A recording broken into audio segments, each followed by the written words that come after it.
പ്രിയമുള്ളവരെ നമസ്കാരം. ഞാൻ സാബു പരുത്തിക്കുഴി. തിരുവനന്തപുരം സിറ്റിയിലെ പല ഇടങ്ങളിലും നൂറ്റാണ്ടുകൾ പഴക്കമുള്ള കരിങ്കല്ലിൽ തീർത്ത കുറ്റൻ മതിലുകൾ ഇപ്പോഴും സുരക്ഷിതമാണ്. ഈ മതിലുകൾക്കുമുണ്ട് ചരിത്രങ്ങൾ പറയാം.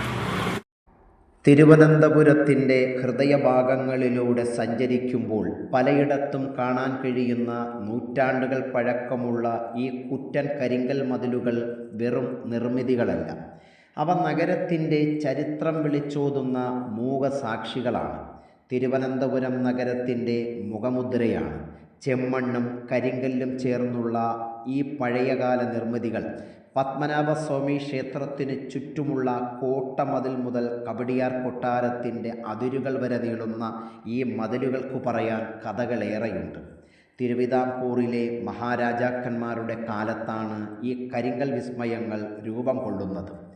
പ്രത്യേകിച്ച് അനിഴം തിരുനാൾ മാർത്താണ്ഡവർമ്മയുടെയും ധർമ്മരാജാവിൻ്റെയും കാലഘട്ടത്തിൽ നഗരത്തിൻ്റെ സുരക്ഷയ്ക്കായി നിർമ്മിക്കപ്പെട്ട കോട്ടമതിലുകൾ ഇന്നും പ്രൗഢിയോടെ നിൽക്കുന്നു.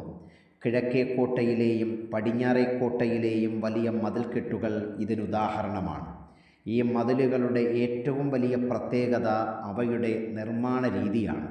സിമൻറ്റ് കണ്ടുപിടിക്കുന്നതിന് മുമ്പേ നിർമ്മിക്കപ്പെട്ട ഈ മതിലുകൾ ഉറപ്പിച്ചു നിർത്താൻ ഉപയോഗിച്ചിരുന്നത് ചുണ്ണാമ്പ്, ശർക്കര, കടുക്ക, വെള്ളക്കരു തുടങ്ങിയവ ചേർത്ത പ്രത്യേക മിശ്രിതമാണ്.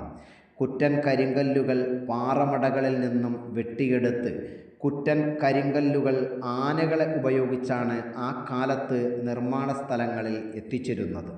വരയൻ മതിലുകൾ കരിങ്കല്ലിന് മുകളിൽ ചുമന്ന മണ്ണും ചുണ്ണാമ്പും ചേർത്ത് തേച്ചു പിടിപ്പിച്ച വരയൻ ശൈലിയിലുള്ള മതിലുകൾ തിരുവനന്തപുരത്തെ പഴയ പ്രൗഢിയുള്ള വീടുകളുടെയും കൊട്ടാരങ്ങളുടെയും പ്രത്യേകതയായിരുന്നു.